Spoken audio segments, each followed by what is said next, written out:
Judge is scheduled to take up a case that would overhaul two Cleveland agencies. Both deal with citizen complaints made against Cleveland police officers. The move comes after News 5 has repeatedly exposed those agencies and its flaws.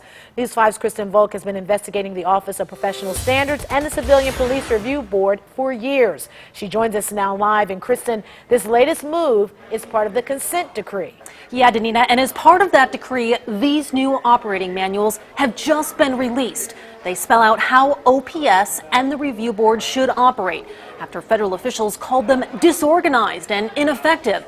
Now it's up to a federal judge to decide whether these are sufficient. I disagree with your statement about the board being ineffective.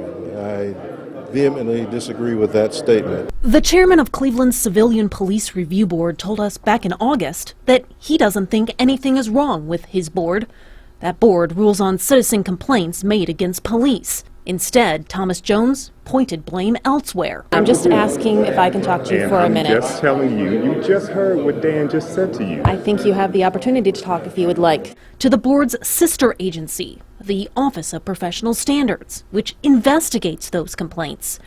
OPS is headed up by this man, Damon Scott, who has repeatedly refused our interview requests. You need to answer to the people of Cleveland. But after our repeated investigations showing a lengthy backlog of unresolved cases, federal officials got involved, and now they're taking it to another level with this federal case. The case includes these new operating manuals for both the Office of Professional Standards and the Civilian Police Review Board.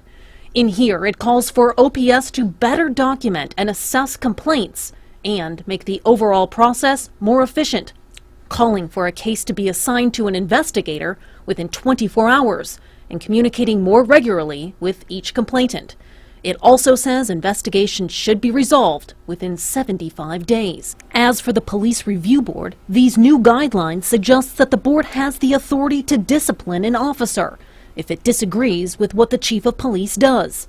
As it stands now, Cleveland's police chief makes the final ruling on discipline in each review board case.